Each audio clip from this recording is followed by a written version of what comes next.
Friends, this is Anu. Welcome back to my channel excellence coaching. आज हम करने वाले हैं केमिस्ट्री का चैप्टर कंपोजिशन ऑफ मैटर। तो आज हम डिस्कस करेंगे सबसे पहले atoms, molecules, Dalton theory of atoms, ये सभी हम डिस्कस करेंगे। ठीक है, अब कुछ न्यूमेरिकल्स डिस्कस करेंगे मोर कॉन्सेप्ट्स के ऊपर। तो सबसे पहले देखिए कि एटम होता क्या है।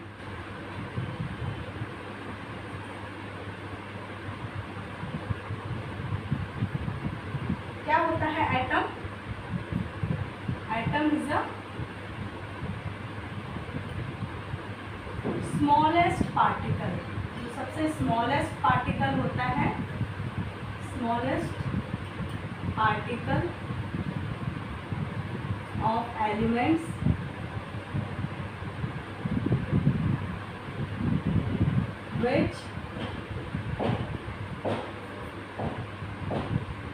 which takes part in chemical reactions। ठीक है, ये क्या होता है? सबसे स्मॉलेस्ट पार्टिकल होता है, सबसे छोटा कण जो होता है वो होता है आपका एटम, जो किसी भी केमिकल रिएक्शन में क्या पार्टिसिपेट करता है। क्लियर है? और क्या होती है एटम की property? Each atoms of elements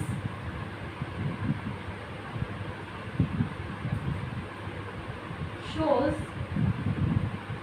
all the properties of elements. यानी कि किसी भी एलिमेंट में जितने एटम होते हैं, उस एलिमेंट के सारे एटम उसकी प्रॉपर्टी को शो करते हैं। जैसे कि H2O की बात करें, हम एग्जांपल लेते हैं H2O। तो इसमें क्या है, इस एटम में हाइड्रोजन भी है एंड ऑक्सीजन भी है। तो इसकी पूरी प्रॉपर्टी कैसे शो होगी? कुछ तो ये हाइड्रोजन की प्रॉपर्टी को शो करेगा, कुछ ये हाइड्रोजन की प्रॉपर्टी को शो करेगा एंड कुछ ये ऑक्सीजन की प्रॉपर्टी को शो करेगा। ठीक है, तो यही लिखा, atoms of element shows all the properties of elements. जो एलिमेंट्स होंगे उसकी प्रॉपर्टी को शो करेगा। ये हो गया एटम्स। नेक्स्ट करते हैं मॉलिक्यूल। ये छोटी छोटी सी डेफिनेशन है जो आपको पता होना चाहिए कि एटम और मॉलिक्यूल्स होते क्या हैं। मॉलिक्यूल्स क्या होते हैं? ये भी क्या होते हैं? स्मॉलेस्ट पार्टिकल्स होते हैं। क्या होते हैं? स्मॉलेस्ट पार्टिकल्स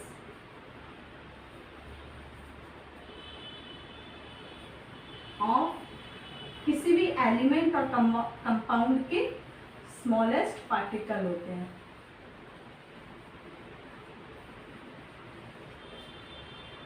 मॉलिक्यूल्स भी क्या होते हैं? स्मॉलेस्ट पार्टिकल होते हैं, किसी भी एलिमेंट और कंपाउंड के स्मॉलेस्ट पार्टिकल होते हैं। ठीक है, ये हो गया मॉलिक्यूल्स। अब बात करते हैं हम आयंस की। आयंस क्या होते हैं आपके? आयंस क्या होते हैं? ये चार्ज्ड पार्टिकल्स होते हैं। क्या होते हैं? चार्ज्ड पार्टिकल्स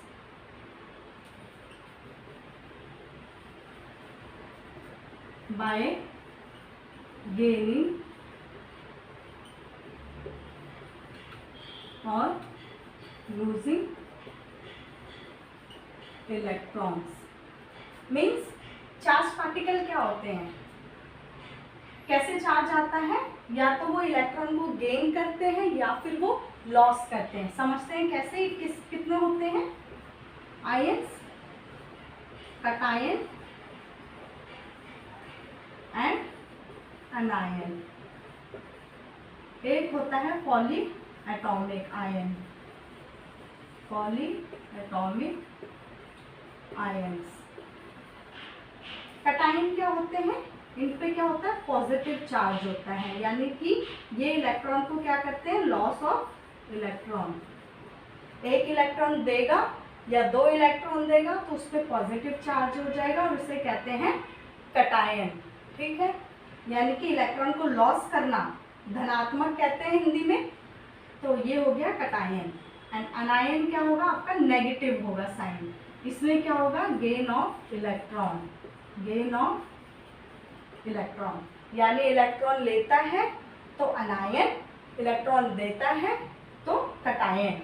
अगर इलेक्ट्रॉन देगा तो पॉजिटिव साइन, इलेक्ट्रॉन लेगा तो नेगेटिव साइन। ठीक है। अब पॉली एटॉमिक की बात करें तो इसमें क्या होता है, पूरे ग्रुप पे होता है।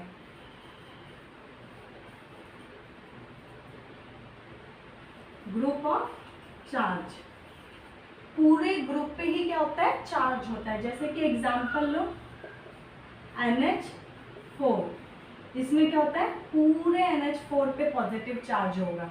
ठीक है, सिर्फ हाइड्रोजन पे नहीं है, पूरे NH4 पे, अमोनिया पे क्या है, पॉजिटिव चार्ज है। तो ये हो गया आपका पॉली एटॉमिक आयन। पूरे ग्रुप पे जब चार्ज आए तो पॉली एटॉमिक आयन। अनायन को देखो, जैसे इसका एग्जांपल ले लो, जैसे क्लोरीन माइनस, फ्लोरीन माइनस, ये इलेक्ट्रॉन्स को लेते हैं। ठीक है, अपनी ऑक्टेट या डुप्लेट कंप्लीट करने के लिए ये इलेक्ट्रॉन लेते हैं, स्टेबल होने के लिए। और इसी तरह ये इलेक्ट्रॉन को लॉस करते हैं, जैसे कि सोडियम पॉजिटिव। ठीक है, सोडियम पॉजिटिव, ये इलेक्ट्रॉन को क्या करते हैं, लॉस करते हैं। स्टेबल होने के लिए इलेक्ट्रॉन को लॉस करते हैं, इलेक्ट्रॉन को गेन करते हैं। ये हो गए आपके आयंस। क्लियर है, ये आपका बस पता होना चाहिए आपको, एटम्स क्या होते हैं, मॉलिक्यूल्स क्या होते हैं। क्लियर, आयंस क्या होते हैं। अब हम चलते हैं मेन टॉपिक जहां से क्वेश्चन आपके आते हैं। तो ये है आपका डाल्टन्स एटॉमिक थ्योरी, जिसके बारे में आपके 5 पॉइंट्स दिए गए हैं एनसीईआरटी में। इसको डिस्कस कर लेते हैं। इसमें पहला पॉइंट क्या लिखा है, all matter is made up of small particles, यानी कि सारे मैटर क्या बने हैं, स्मॉल पार्टिकल्स से बने हैं, छोटे छोटे कणों से मिलकर बने हुए सारे मैटर्स, जिसे हम कहते हैं एटम्स, जो किसी भी केमिकल रिएक्शन में क्या करता है, पार्टिसिपेट करता है। जो भी केमिकल रिएक्शन होती है उसमें यही एटम्स ही पार्टिसिपेट करते हैं। तो यही बात बोली गई है कि जो स्मॉलेस्ट पार्टिकल है एटम, वो केमिकल रिएक्शन में पार्टिसिपेट करता है। क्लियर है। दूसरा बोला गया है कि एटम्स क्या है, इनडिविजिबल है। इनडिविजिबल है means it can neither be created nor be destroyed, इसे ना बना सकते हैं और ना ही डिस्ट्रॉय कर सकते हैं। ठीक है, इनडिविजिबल होता है। नेक्स्ट है, atoms of given elements are identical in mass and chemical reaction। इसका क्या मतलब है, given elements are identical in mass and chemical reaction। Example ले लो, जैसे कि O2 है, इसमें क्या है, ऑक्सीजन के 2 मॉलिक्यूल है, 1 और 2 मॉलिक्यूल है। तो इन दोनों का मास क्या होगा, सेम होगा। अगर इसका 16 यूनिट है तो इसका भी मास कितना होगा, 16 यूनिट होगा। ठीक है, यानी कोई एलिमेंट है जो आइडेंटिकल है, एक दूसरे से सेम है, तो उन दोनों का मास भी क्या होगा, सेम होगा, और उनकी केमिकल प्रॉपर्टी भी क्या होगी, सेम होगी। जैसे कि Cl2 है, दोनों में क्लोरीन के हैं, तो इसका भी मास और दोनों का मास क्या होगा, सेम होगा, और इनकी केमिकल प्रॉपर्टीज भी क्या होंगी, सेम होंगी। इसका उल्टा इसमें कर दीजिए, atoms of different elements have different mass and chemical properties। जो different elements हैं, different elements एग्जाम्पल ले लो, जैसे कि HCl, इसमें क्या है, एक हाइड्रोजन है, एक क्या है, क्लोरीन है। तो इन दोनों का मास क्या होगा, डिफरेंट, क्योंकि एक हाइड्रोजन है, एक क्लोरीन है, तो दोनों का मास क्या होगा, डिफरेंट होगा। दोनों की केमिकल प्रॉपर्टीज भी क्या होंगी, डिफरेंट होंगी। क्लियर है। तो इस लाइन का ये मतलब है, different elements have different mass and chemical properties. Different element hydrogen and chlorine, दोनों का मास डिफरेंट, दोनों की केमिकल प्रॉपर्टीज डिफरेंट होगी। क्लियर है। एक है, the relative number of kinds of atoms constant in given compound. इसमें क्या है कि जो रेशो होगा वो आपका कांस्टेंट होगा, हर बार कांस्टेंट होगा। जैसे कि वाटर है H2O, अगर आप इसका रेशो देखो तो इसमें हाइड्रोजन कितना होगा, 2, और और ऑक्सीजन कितना होगा 1। CO2 देखो, कार्बन के कितने एटम होंगे 1, ऑक्सीजन के कितने होंगे 2। यानी ये रेशो जो होते हैं ये फिक्स होते हैं। कभी भी आप लो तो वाटर में हमेशा कितने मॉलिक्यूल होंगे, 2 हाइड्रोजन के होंगे, 1 ऑक्सीजन का होगा, ये फिक्स है। ऐसे ही कार्बन डाइऑक्साइड के लेंगे तो उसमें 1 कार्बन होगा और 2 ऑक्सीजन होंगे, ये हमेशा फिक्स रहेगा, ठीक है, चेंज नहीं होगा। एक और है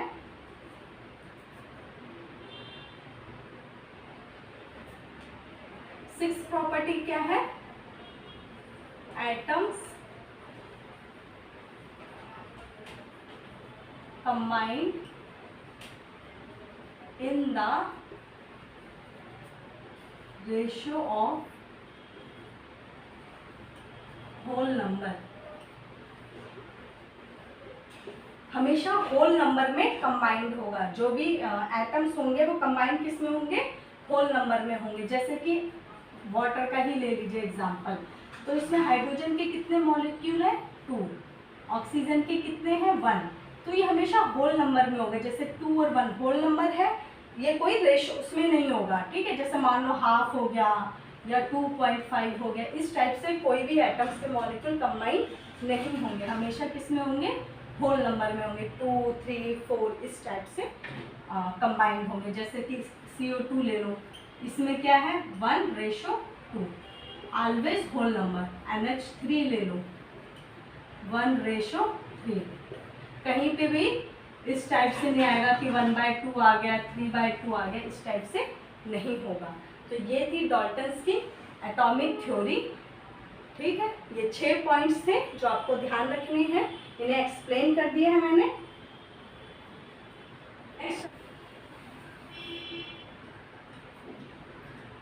नेक्स्ट है आपका molar mass and mole concepts.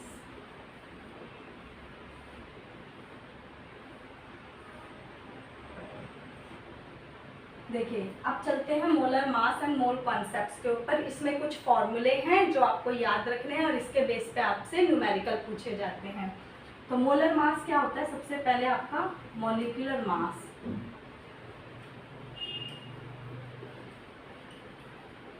Molecular mass आपको पता होगा कैसे कैलकुलेट करते हैं। जैसे कि H2O है, इसका मॉलिक्यूलर मास निकालना है आपको, तो क्या होगा, हाइड्रोजन का मास कितना होता है 1 और इसके कितने नंबर ऑफ पार्टिकल्स हैं 2, तो 2 × 1 प्लस ऑक्सीजन का मॉलिक्यूलर मास कितना होता है 16 होता है, ठीक है। इतना आप सबको आता ही होगा, ये हो जाएगा आपका 18 यूनिट। तो मॉलिक्यूलर मास हम इस तरह से कैलकुलेट करते हैं, ठीक है। जो भी आपको नंबर ऑफ एटम्स दिए हैं उनको मास से क्या कर देंगे, मल्टीप्लाई। इस तरह से आप मॉलिक्यूलर मास को कैलकुलेट कर सकते हैं। एक फॉर्मूला आता है आपका नंबर ऑफ मोल्स निकालना हो, नंबर ऑफ मोल्स निकालना हो तो क्या फॉर्मूला होता है, given mass upon molar mass, ठीक है। ये फॉर्मूला याद रखने हैं, अभी इस पे न्यूमेरिकल्स करेंगे। Number of moles equals to given mass upon molar mass. इसी तरह मॉलिक्यूल के लिए करेंगे, इन मॉलिक्यूल, ये नोट कर लेंगे, ये न्यूमेरिकल्स में आएंगे आपके। 1 मोल कितना होता है मॉलिक्यूल्स में, 6.022 × 10⁻23 मोल मॉलिक्यूल, ठीक है। 1 मोल में कितने मॉलिक्यूल्स होते हैं, 6.022 × 10⁻23 मॉलिक्यूल्स। और इसमें अगर हमें नंबर ऑफ मोल्स निकालना हो, यहाँ पे इसको टर्म्स में लिख लो, नंबर ऑफ मोल्स को लिखेंगे n, गिवन मास को लिखेंगे स्मॉल m एंड मोलर मास को लिखेंगे कैपिटल M। ये फॉर्मूला हो गया आपका, क्लियर है। Small m equals to small m upon capital M, ये फॉर्मूला लिख लेंगे। इस पर न्यूमेरिकल सॉल्व करेंगे। इसी तरह मॉलिक्यूल्स के केस में क्या होगा, small n equals to capital N upon में एन ए। कैपिटल N क्या है,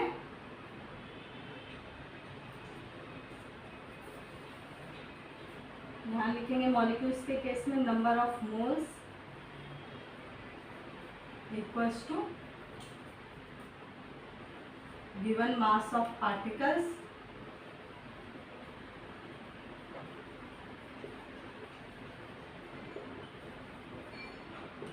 अपॉन मोलर मास।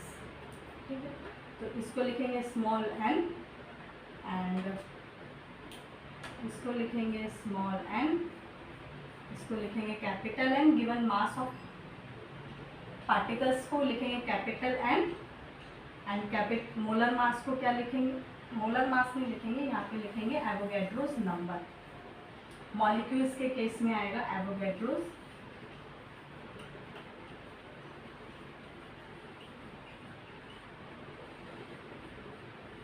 एवोगैड्रोस नंबर कौन से होते हैं, ये जो दिया हुआ है 6.022 इंटू 10 की पावर 23, इसको कहते हैं एवोगैड्रोस नंबर, इसको कहते हैं एवोगैड्रोस नंबर। इसको लिखेंगे एन ए। ये हो गया एक फॉर्मूला। ये दोनों फॉर्मूले याद रखेंगे, इसके बेस पे करेंगे हम न्यूमेरिकल। ठीक है, क्वेश्चन पूछे गए एक दो, इसलिए ये मैंने समझा दिया आपको, तो इसको हम सॉल्व कर लेते हैं।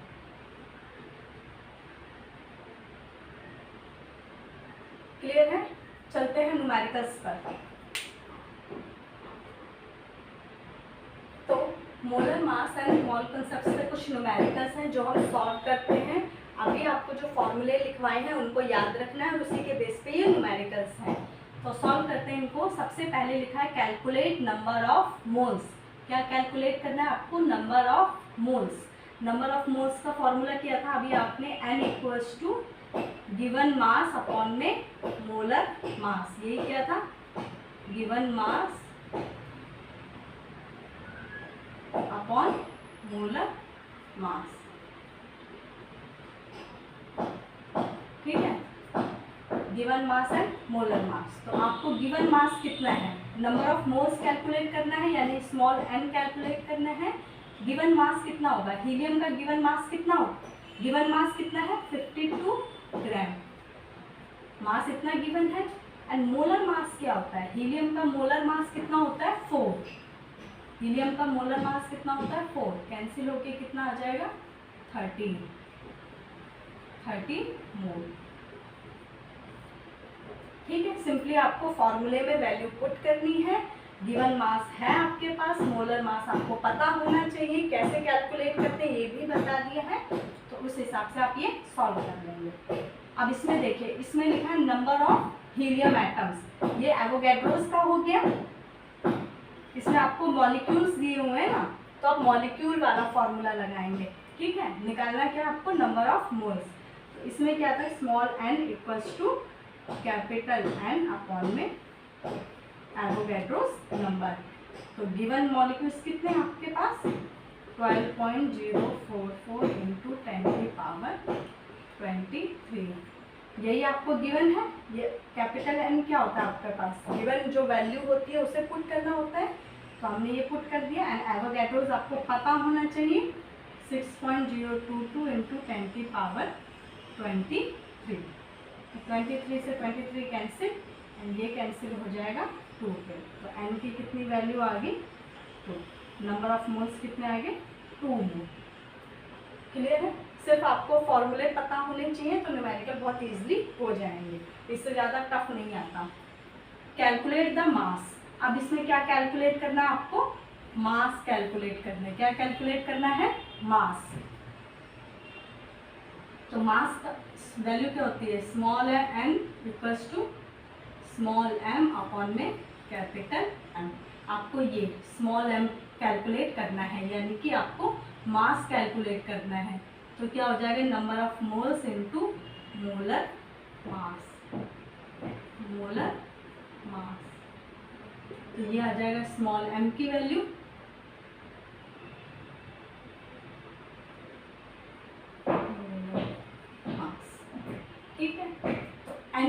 वैल्यू आपको गिवन है, n की वैल्यू कितनी है 0.5 mole, 0.5 mole into molar mass. Molar mass किसका निकालेंगे, N2 का।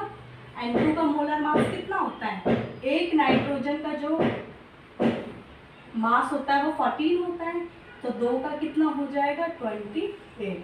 तो यहाँ इसे कर दीजिए 28। अब इसको सॉल्व कर दीजिए, कितना हो जाएगा 12,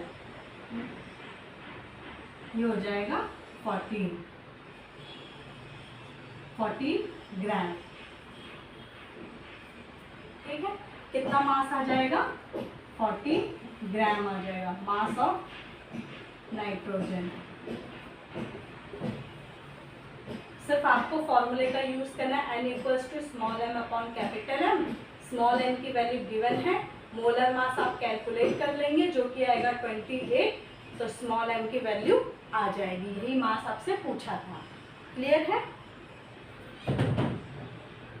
तो ये हो गया एक मास के ऊपर क्वेश्चन। इसी टाइप से क्वेश्चन आते हैं आपके सिंपली मोल कॉन्सेप्ट के ऊपर, ठीक है। एक ये वाला क्वेश्चन करते हैं, how many mole of CO2 present in 55.5 litre.